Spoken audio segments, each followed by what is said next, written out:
Vamos lá, meus caros, tudo bem? Vamos dar continuidade aí à matéria e começando aí com Jean-Jacques Rousseau, né? Jean-Jacques Rousseau, ele é um contratualista, né? A fala dele é através da figura de um contrato entre Estado e sociedade. Ai, professor, eu já ouvi falar disso já. Nós falamos com Thomas Hobbes, lembra lá atrás, um absolutista. Thomas Hobbes também é um contratualista, só que na ideia de contrato para Thomas Hobbes, no governo absolutista, o poder do rei é inquestionável, né? A população aceita o poder de forma calada. Já com John Locke, ele fala também sobre uma situação contratualista também entre as relações de Estado e sociedade. E o rei, ali no caso, ou o governante, pode ser retirado do poder ali, caso este não venha cumprir com as suas obrigações baseadas em lei, ou tente ultrapassar ali a lei. Por outro lado também, Rousseau ampliou esse conceito, dado a figura do contratualismo. Na figura de contrato, a relação não é apenas entre o governante e a figura da sociedade, mas entre a estrutura do Estado e a sociedade, aonde que existem obrigações de múltiplos lados entre Estado e sociedade, assim também como possa existir também os benefícios que a sociedade vai receber através do Estado, né? E desta forma, da forma em que Rousseau escreve, ele organiza o pensamento da figura do Estado. E é isso que nós vamos ver nessa aula. Então preste atenção. Então vamos lá.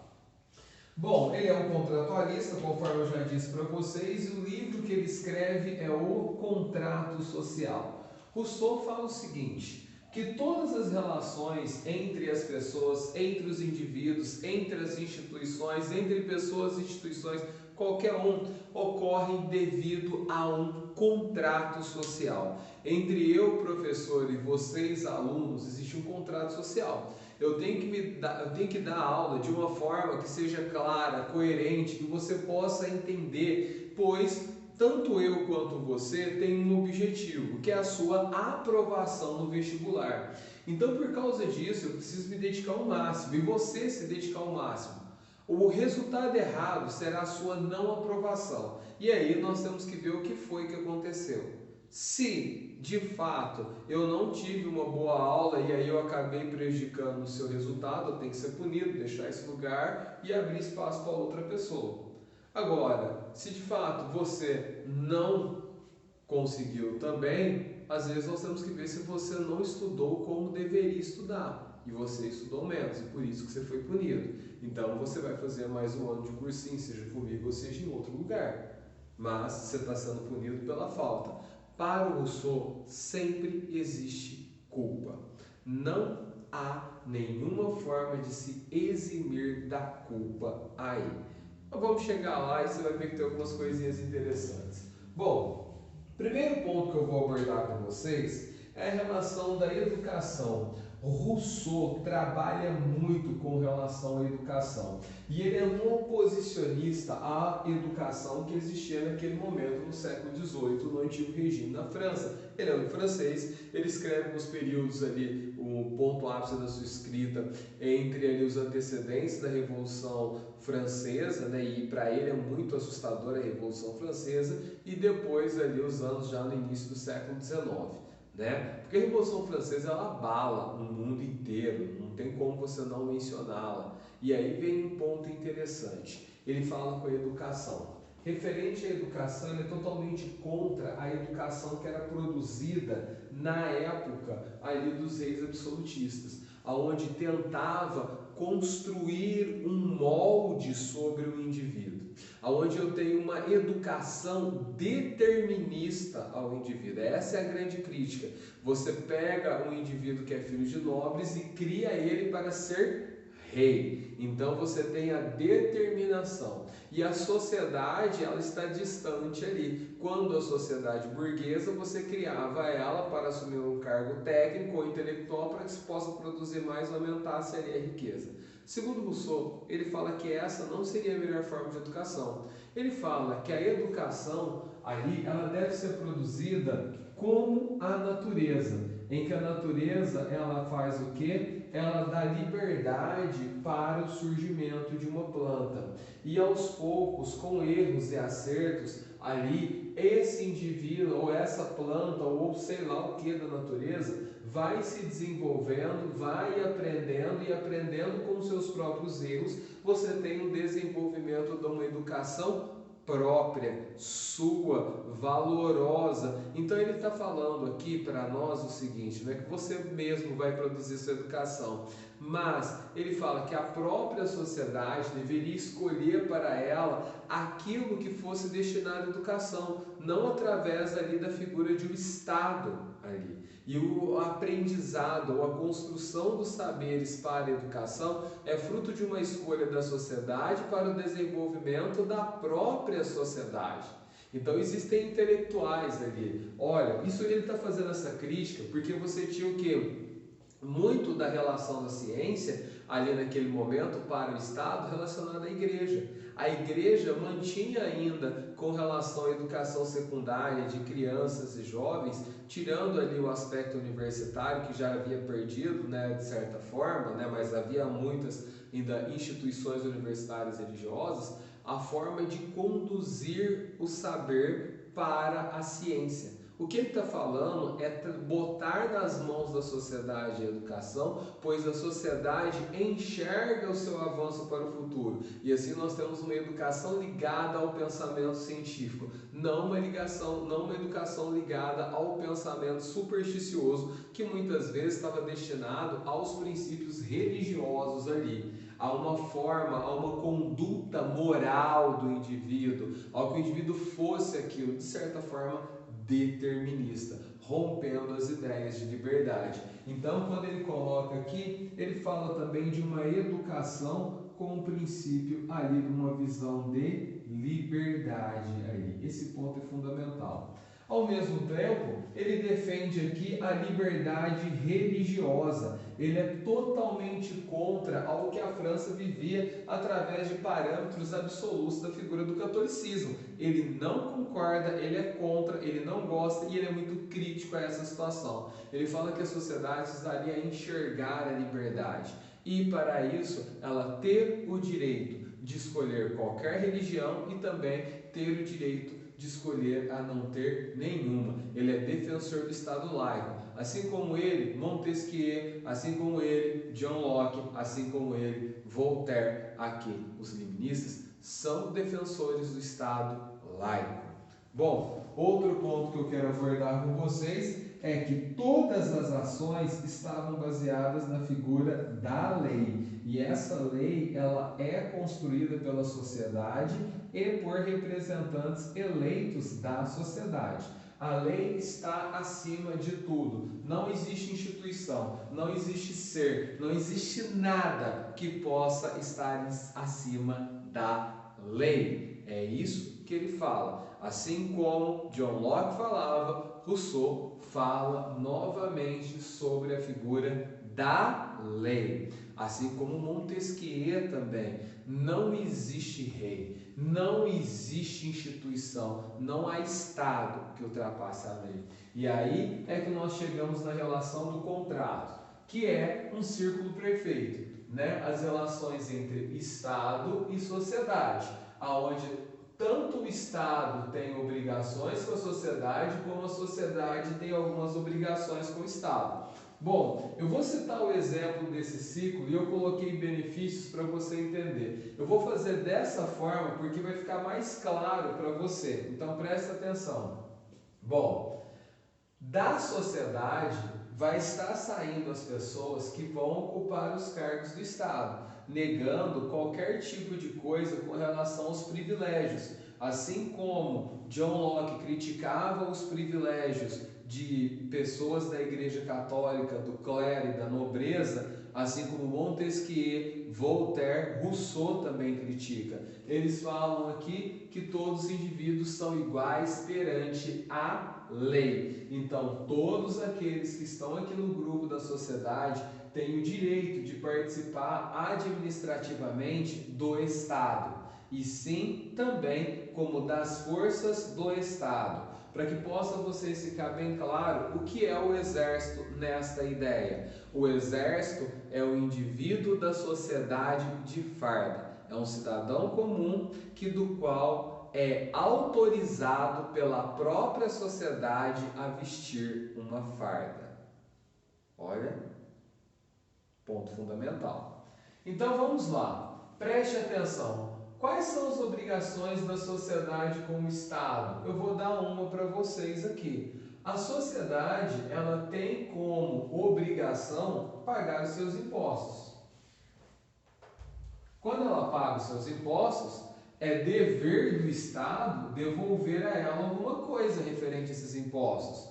Por quê? Aqueles indivíduos que estão no Estado de forma administrativa são cidadãos comuns, não são cidadãos privilegiados.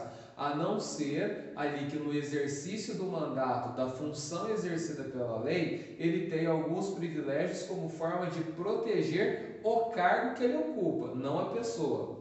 Os privilégios aqui são diferentes quando você trata dessa situação. Não é a pessoa que é privilegiada, e sim o cargo que é o privilegiado. Por exemplo, nos dias de hoje, na Constituição brasileira, o presidente da República, se cometeu algum crime, ele tem foro privilegiado. O que significa isso? O cargo de presidente da República, ele vai ser julgado por um tribunal superior, não pelo tribunal comum. Ah, por quê? Como forma de proteção do cargo. Porque às vezes aquele cai na mão do juiz de primeira instância que é inimigo dele, por isso que ele tem que ser julgado ali pelo colegiado do Supremo Tribunal Federal. Porque passa a ser ali pessoas que não têm relação direta com ele, então passam a estar distantes dele. Então, o foro privilegiado é a reserva de julgamento. Então, por exemplo, pessoas da sociedade que são consideradas comuns assumem um cargo no Estado. Como aí para evitar uma situação de vingança de alguém aqui, se ele cometeu algum crime, para ser um julgamento justo, ele será julgado por um tribunal superior. Bom, por outro lado, eu quero falar para vocês o seguinte: qual que é o dever do Estado com relação à sociedade? Por exemplo, no nosso país, nós temos aí a questão da saúde. A saúde, conforme o artigo 196 da Constituição, é dever do Estado. Então, o Estado tem que prezar por uma educação e uma saúde de qualidade, já que é dever do Estado essas duas obrigações.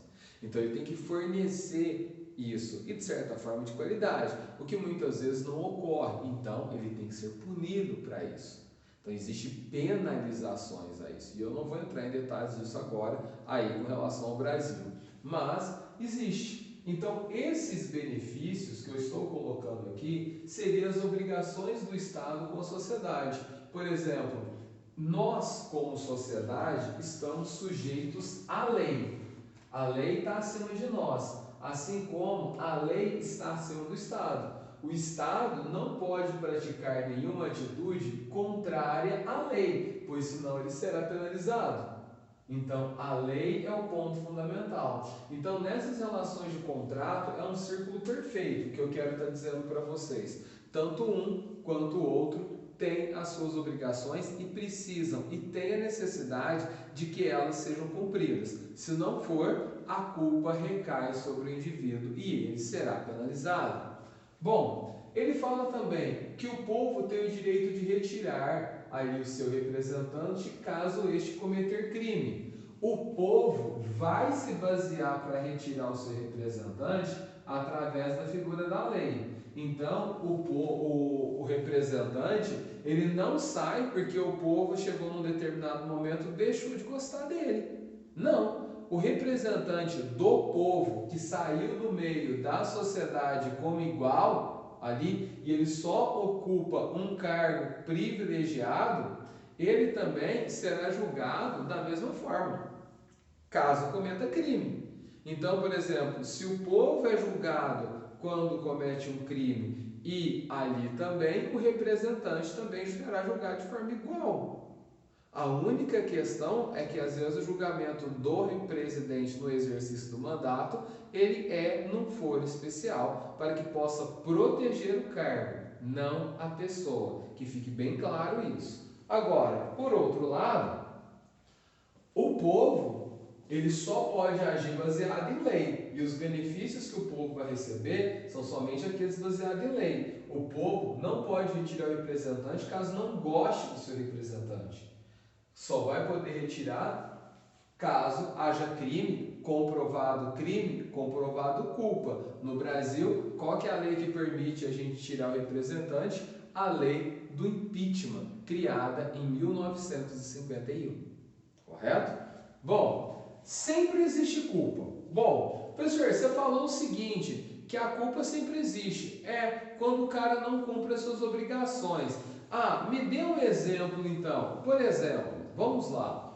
Se o indivíduo ali, como beneficiário, ele tem que andar em boas estradas. Você paga os impostos para andar em boas estradas. Porém, o que acontece? Há um grupo de pessoas que não pagam.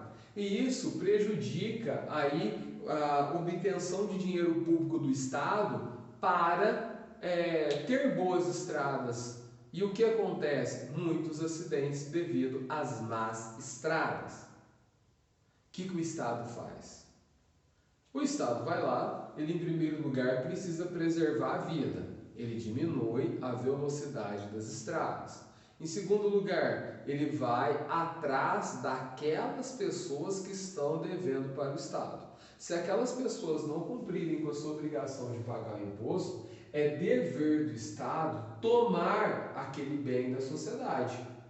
Para que o quê? Para que nesse ponto, aí eu tomo o direito de propriedade privada, vê que ele é relativo, do indivíduo que está cometendo um crime de não pagar o imposto sobre aquele veículo, que era para ser sustentado para reformar ali as estradas, né, destinado para isso. Eu tomo o veículo dele e ao tomar o veículo dele eu vou leiloá-lo e depois ali vou dar um prazo lógico para ele pagar e depois vou pegar esse dinheiro ali, caso ele não pague, e colocar para fazer as reformas necessárias. Se o Estado não toma, o Estado ele é culpado, pois ele não cumpriu com a obrigação. Porque o Estado é ele que vai fazer uso da violência também contra a sociedade. Ele usa a violência, a sociedade autorizou esse mecanismo administrativo de usar a violência, como que retirar o bem de um indivíduo da sociedade para beneficiar a própria sociedade. Isso é permitido. Agora, se o Estado, se o governante que aqui está administrando o Estado, ele não faz isso, ele tem que ser punido também por incompetência, pois a lei permitiu ele agir dessa forma. Então, esse ponto é essencial. Então, olha, você vê que é uma roda. A culpa sempre existe culpa. Não há situação de sem querer. A culpa, ela existe para a pessoa. Outro ponto, ele é defensor da pequena propriedade. Ah, professor, por quê?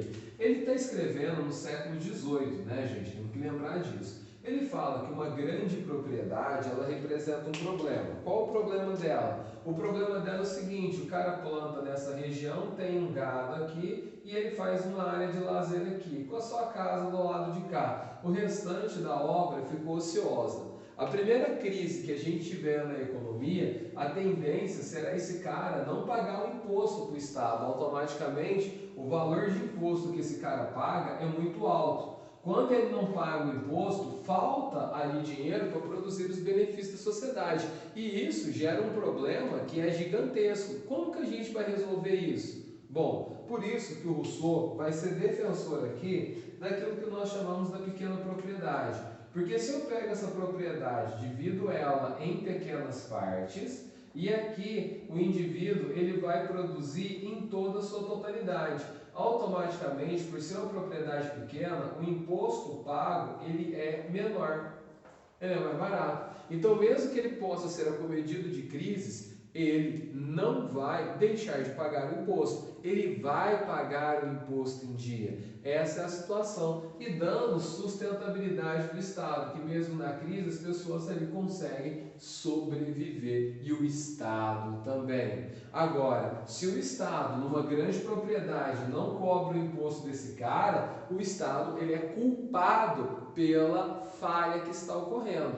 Automaticamente, quem é culpado diretamente é quem governa, né? Pois a lei permite a cobrança ali a ser feita. Então o indivíduo ele tem que estar ali conforme a lei na figura do Estado. O Estado permitiu ele cobrar do cara de forma mais assintosa. Se ele não cobrou, o erro não deixa de ser do indivíduo que está sonegando e passa a ser do governante que não cobra como deveria cobrar.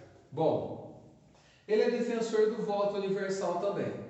Muitas pessoas diziam o seguinte, né, no caso, os indivíduos falavam o seguinte: olha, os pobres não podem votar porque eles não têm a capacidade intelectual, então o voto só vai apenas para os ricos. Então por isso que o voto era censitário. A pessoa fala: não, o voto é universal. Ah, é universal? Não, mas ele não sabe quem vai votar, ele não entende política, ele fala: não, é dever do Estado fornecer educação a todos. Educação universal, para que todos possam ter capacidade. E mesmo que esse indivíduo não tenha agora, ali os limites só podem ser baseados em lei, mas tem que ser dada a oportunidade de todos terem o direito ao voto. A representação é da sociedade, não só daqueles que saibam mais. Todos os indivíduos precisam estar representados, independente da sua camada social. Caso for o contrário, só apenas os mais ricos votam, então só os mais ricos pagam os impostos. Vai ser legal assim? Vamos acumular todos os impostos na sociedade apenas nas pessoas que ganham uma determinada quantia? Não, não é legal. Então, se todos bancam os impostos, todos têm o direito ao voto. E ele fala sobre a tributação sobre o luxo. Sobre ali aquilo que nós chamamos hoje sobre as grandes fortunas. Rousseau está escrevendo no século XVIII sobre uma situação ali do direito da herança de reis nobres a gigantescas propriedades e até reinos inteiros. Ele fala que esse indivíduo não partiu de uma igualdade. A alta tributação sobre o luxo ali colocaria as pessoas mais próximas de um parâmetro de igualdade. Eu não estou tomando o direito da propriedade da pessoa, mas eu estou produzindo justiça social ali. Pois aquele indivíduo pode ter conseguido aquela herança, mas a forma da construção da herança pode não ter sido justa. Principalmente sabendo que nesse momento um dos valores ali do iluminismo é a meritocracia. Consiga aquilo pelo seu próprio esforço. Isso é determinado. E uma herança significa que você não conseguiu aquilo pelo esforço, mas que você recebeu.